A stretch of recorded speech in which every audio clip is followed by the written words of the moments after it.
नमस्कार, बहुत स्वागत है आपका। इंडिया न्यूज देख रहे हैं आप। मैं हूं आपके साथ कीर्तिमान सिंह। बड़ी खबर आ रही है, आपको बताते हैं एक देश एक चुनाव से जुड़ी बड़ी खबर इस बीच आ रही है। लोकसभा की कार्यवाही फिर से शुरू हो गई है। एक देश एक चुनाव बिल लोकसभा में स्वीकार कर लिया गया है। बिल को स्वीकार करने के पक्ष में 269 वोट पड़े हैं, वहीं बिल स्वीकार करने के विरोध में 198 वोट पड़े हैं। तो बिल को स्वीकार कर लिया गया है। बिल को अब जेपीसी में भेजे जाने का प्रस्ताव है। ज्वाइंट पार्लियामेंट्री कमेटी में इस बिल को भेजे जाने का प्रस्ताव है। लोकसभा की कार्यवाही फिर से शुरू हो चुकी है। एक देश एक चुनाव बिल लोकसभा में स्वीकार कर लिया गया है। बिल को स्वीकार करने के पक्ष में 269 के करीब वोट पड़े, वहीं बिल स्वीकार करने के विरोध में 198 वोट पड़े हैं, यानी कि बहुमत से इस बिल को स्वीकार कर लिया गया। बिल को जेपीसी में यानी कि ज्वाइंट पार्लियामेंट्री कमेटी में भेजे जाने की अब चर्चा जोर पकड़ रही है। तो सरकार की एक जीत, एक देश एक चुनाव बिल लोकसभा में स्वीकार कर लिया गया है। अब इस पर चर्चा की जाएगी, उसके बाद फिर से इस बिल को पेश करके इसे कानून बनाने की प्रक्रिया आगे बढ़ेगी। बिल स्वीकार करने के विरोध में 198, वहीं बिल स्वीकार करने के पक्ष में 269 वोट पड़े हैं।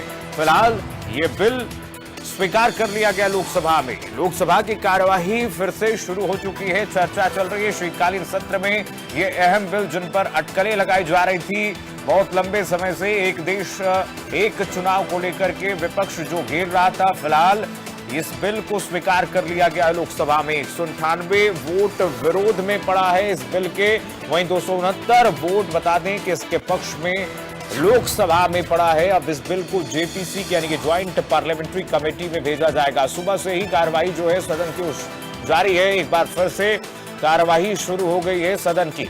एक देश एक चुनाव बिल पर लगातार चर्चाएं चल रही हैं। पूरे देश में ये चर्चा का विषय है। वन नेशन वन इलेक्शन को लेकर के जो तमाम लंबे समय से देशवासी इसका इंतजार कर रहे थे, फिलहाल ये बड़ी खबर यह है कि लोकसभा में इस बिल को स्वीकार कर लिया गया है।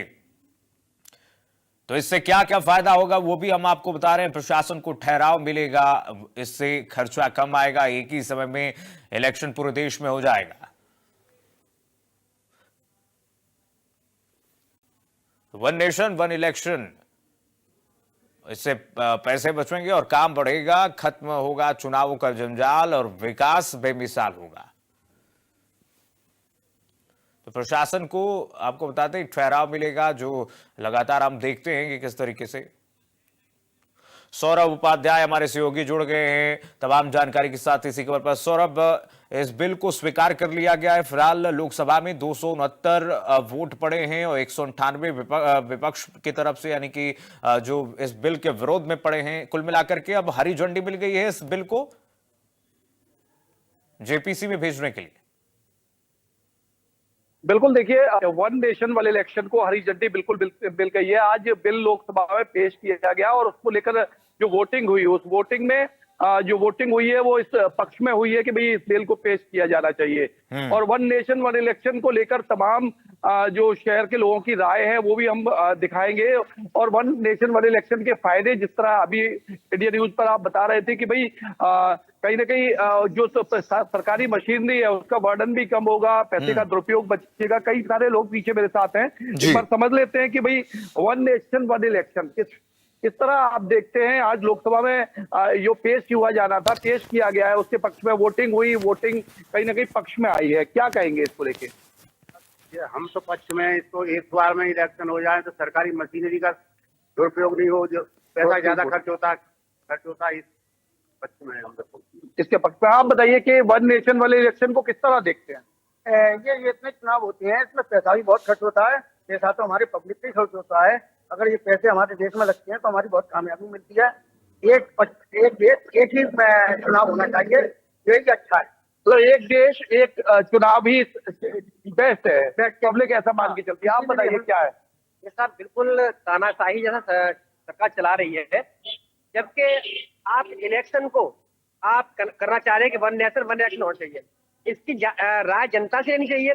जब जनता अपना 5 साल की जनप्रतिनिधि चुनती है तो उसका ये भी अधिकार है, उससे वोट डलवाए जाए एक तरह से कि कौन इसके पक्ष में कौन विपक्ष में। अरे जब एक चुनाव में हम लोग मशीनों की रखवाली नहीं कर पाते हैं, मशीनें गायब हो जाती हैं। जब वन इलेक्शन होगा, इतनी सारी मशीनें होंगी, पता नहीं इसमें क्या घपलाबाजी होगी। लोकसभा में आज वोटिंग हुई है इसको लेके, भाई वोटिंग बाकायदा की गई है लोकसभा में, ये पेश होना चाहिए या नहीं होना चाहिए? ये तो एक तरह की तानाशाही है। जब उनको पता चल रहा है कि नहीं, वहाँ पे जब वो देख लिया जाता है कि यहाँ पे हमारे पक्ष के लोग ज्यादा हैं, तो वहाँ उन्होंने वोटिंग करा ली। कई सारे मुद्दे ऐसे हैं जिनमें वोटिंग नहीं कराई जाती है, मनाए वैसी काम चालू कर देते हैं। इसलिए मैं तो ये मानता हूँ कि जब जनता को चुनने का अधिकार है, जनता से ये पूछा जाए, जबकि अन्य देशों में ऐसा भी है कि जनता को समय दिया जाता है। तो जनता 5 साल के लिए अपनी जनता का सेवक चुनती है, जनप्रतिनिधि चुनती है, तो उसको समय मिलना चाहिए। जब हम 5 साल की चुन रहे हैं। चलिए और लोगों से भी बात कर लेते हैं। आप बताएं किस तरह देखते हैं one nation one election? One nation one election से एक तो जो आम जनता का पैसा है उससे कम खर्च होगा एक ही बार में, और जो सुरक्षा की दृष्टि से जो ड्यूटियां लगती हैं बार बार, मान लो हम ये देखते हैं पूरे देश में कि एक साल के अंदर हर साल कहीं ना कहीं इलेक्शन होते रहते हैं, जिससे जो भी राजनेता हुए या कुछ भी हुए वो इलेक्शन में लागे रहते हैं, लेकिन विकास की ओर कोई नहीं हो सकता है। और इससे एक ये भी मतलब चुनाव होते रहते हैं देश में कहीं ना कहीं, इसलिए विकास अवरोध होता है, विकास रुकता है। विकास रुकता है क्योंकि विकास की तरफ उनका ध्यान ही नहीं जा पाता है।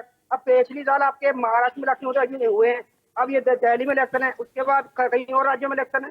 भाई इससे अब जो नेता होते हैं उनका ध्यान सारा बटा रहता है इसी तरफ, इलेक्शन की तरफ।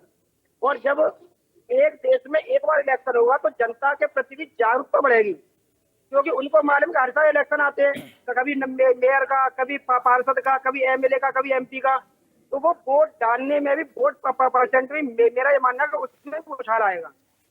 क्योंकि जब एक ही दिन में होंगे तो जनता ये इसको एक पर्व की तरह मनाएगी जनता, इससे बहुत बहुत फायदे होंगे।